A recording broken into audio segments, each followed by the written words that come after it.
Hello, everyone. I'm Dr. William Mansbach from the BCAT Research Center. It's nice to be with you again, presenting another episode of Dear BCAT.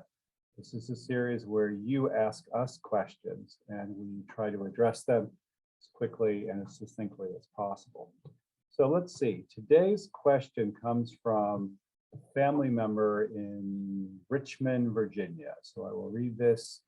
Let's see. My mom and dad were married for 65 years and he recently passed. My mom has dementia and keeps asking me when dad is coming home from work. She can't remember that he is deceased and gets agitated when I remind her. What should I say when she asks me where her husband is?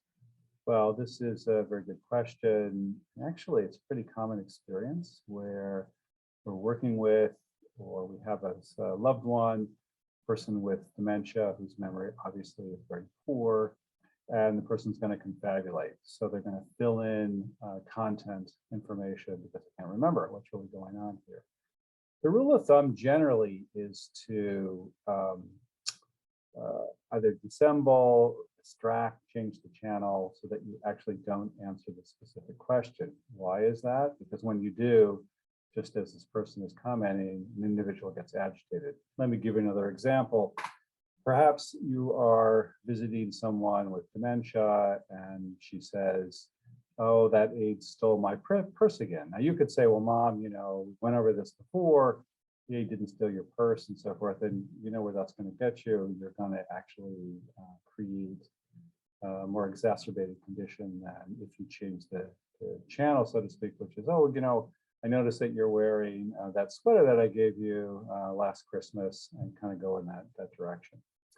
So getting back to this family member from Richmond, Virginia, it would probably be wiser to not remind your mother about her husband being deceased, but instead to try to change the channel as much as possible.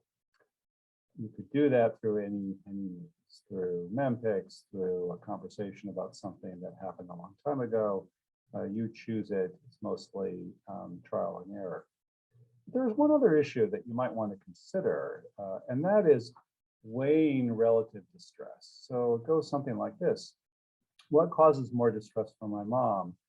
Reminding her that her husband is deceased, or the distress that she may feel when she gets worried about what could have happened to her husband because he's not home from work. And you have to kind of weigh those two things. As I said before, trial and error. So rule of thumb is don't be reality-based. Don't say, mom, we've been through this many times before, dad is deceased, because you would be making the assumption that mom is able to make this new memory, and perhaps she isn't if she has dementia.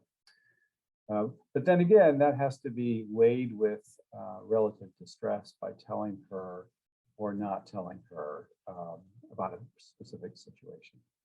Well, I hope that answered your question. It's a really good question.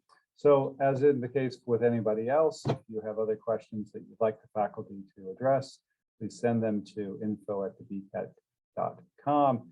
If you're interested in staying connected to developments at our place, new research that's coming out, please make sure that you're a free member. You can do so in two ways. Either you can sign up if you're a professional at the BCAT website, www.thebcat.com. If you're a family member or consumer, do the same thing through the Enrich Visits website.